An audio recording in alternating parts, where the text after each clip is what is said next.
আমার যুবক কিশোর যুবতী কিশোরী ভাই বোনদের বলবো, সমাজ তোমাদের পক্ষে নয়, ঈমান চুরির পক্ষে।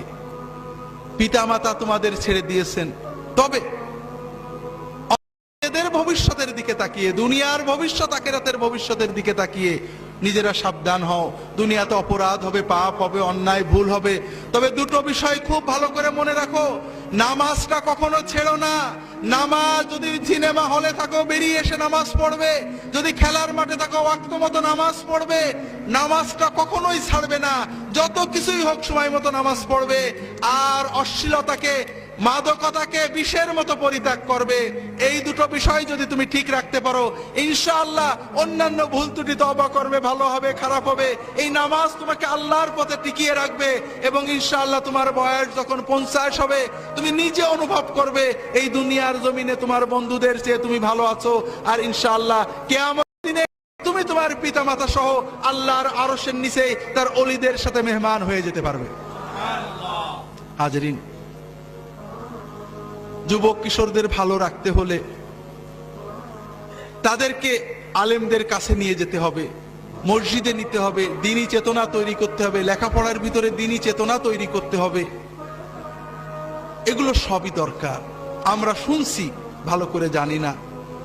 আমাদের দেশের নতুন শিক্ষানীতিতে ধর্মীয় শিক্ষা নিয়ে নানান কথা হয়। আমি নিজেও পড়েছি শিক্ষানীতি কিছুটা। আমার বিশ্বাস হয় না যে বাংলাদেশের সচেতন রাজনীতিবিদগণ ধর্মমুক্ত কোন শিক্ষা কায়েম করতে চাবেন। কারণ আমাদের দেশে যতটুকু নৈতিকতা আছে, দুর্নীতি মুক্ত যে কয়জন মানুষ আছেন আপনারা স্ট্যাটিস্টিক করে দেখেন, তারা একমাত্র ধর্মীয় কারণে। যে ডিসি দুর্নীতি করে না, যে এসপি দুর্নীতি করে না, যে অফিসার ঘুষ খায় না, যে কর্মকর্তা অন্যায় করে না, যে ডিসি ঘুষ খায় না, যে জজ সাহেব ঘুষ খায় না, আপনি বিচার করে দেখুন কোনো না কোনো ভাবে, হয় পারিবারিক ভাবে, নইলে হয়তো তাবলীগ জামাতে যে পড়ার কারণে ওই ব্যক্তির ভিতরে যে ঈমানি শুধুমাত্র ওই ঈমানটাই তাকে দুর্নীতি থেকে বাঁচিয়ে রেখেছে, অথবা অনেক দুর্নীতিবাজের ভিতরে তাকে অন্তত কম দুর্নীতিবাজ করে রেখেছে। আপনারা কি বুঝতে পেরেছেন আমার কথাটা? কাজেই ধর্ম, নৈতিক বোধ, আল্লাহর ভয়, আখিরাতমুখিতা যদি আমাদের ছেলে মেয়েদের ভিতরে না থাকে, তাহলে এদের ধ্বংস আমরা রোধ করতে পারবো না। ইউরোপ আমেরিকার মানুষেরা এখনো ধর্ম শিখায়, একেবারে শিশু শ্রেণী থেকে ধর্ম শিক্ষা রয়েছে সেখানে। তারা অনেক ভুল করেছে, তারা ব্যাক করছে। যারা ধর্মকে বাদ দিতে চেয়েছিল আবার ফিরে আসছে, ধর্ম বাদ দিতে যে নিজেরা বাদ পড়ে গেছিলেন। আমরা তাদের ওই ভুলের পুনরাবৃত্তি করব না। আমাদের ছেলে মেয়েদেরকে সত্যিকারের নৈতিকতা, দ্বীন, ঈমান, আচরণ, আখলাক শেখাবো, মসজিদে নিয়ে যাব। আমরা অনেক নৈতিকতা শিখাই।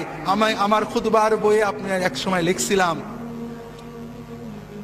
রেডিও টেলিভিশনে দুর্নীতির বিরুদ্ধে বড় বড় প্রোগ্রাম হয় না ভাই? হয় নাকি? বিশেষ করে আমাদের গত তত্ত্বাবধায়ক সরকারের সময়ে কোটি কোটি টাকার প্রোগ্রাম হতো, দুর্নীতিকে না বলুন, আছে না?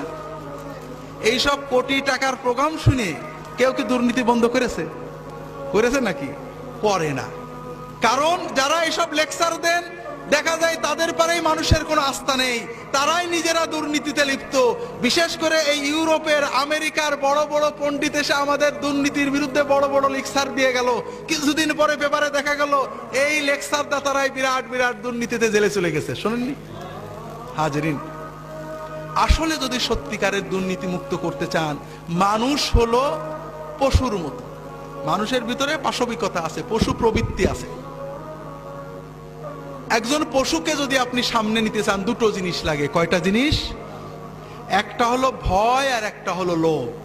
এই দুটো জিনিস লাগে। মানুষেরও দুটো জিনিস লাগে, একটা ভয় আর একটা কি? লোভ। আপনি যদি দুর্নীতি দমন করতে চান, সুশীল সমাজ গড়তে চান, সুন্দর সমাজ গড়তে চান, লোভ এবং ভয়কে উজ্জীবিত করতে হবে। সেই লোভ এবং ভয় বিবেকের হতে পারে, সমাজের, রাষ্ট্রের, আইনের হতে পারে, আল্লাহর হতে পারে। বিবেককে বুঝ দেওয়া যায়, আইনকে ফাঁকি দেওয়া যায়। ইউরোপ আমেরিকাতে দুর্নীতি কম আছে আইনের শাসনের কারণে, আইনের কারণে। কিন্তু আমাদের দেশে আমরা আইনকে যে ফাঁকি দেওয়া যায় সবাই জানি। দুর্নীতিতে 50 বছরের শাস্তি, পরের কেসে দেখা যাচ্ছে 0 হয়ে যাচ্ছে, হচ্ছে না ভাই? কে যে দুর্নীতিবাদ আর কে যে ভালো আল্লাহ তাআলা ছাড়া আমরা কেউ বুঝে কুল পাই না, ঠিক না হাজরিন? ভয়, আইনের ভয় দুর্নীতি দমন করে কিছুটা। যে দেশে আইন খুব কঠোর আছে, প্রকৃত দুর্নীতি দমন করে আল্লাহর ভয়। কিসের ভয়? যখন বান্দা জানে যে আইনকে ফাঁকি দেওয়া যাবে, ফাঁসির দড়িকে পাল্টে দেওয়া যাবে, জজের রায়কে পাল্টে দেওয়া যাবে, রাজনৈতিক প্রভাব খাটানো যাবে, কিন্তু আল্লাহর চোখে ফাঁকি দেওয়া যাবে না। আমি যে অন্যায় করেছি আল্লাহ দেখেছেন, আল্লাহ আমার উপরে, আমার আওলাদের উপরে গজব দেবে, আমাকে আল্লাহর কাছে জবাব দিতে হবে।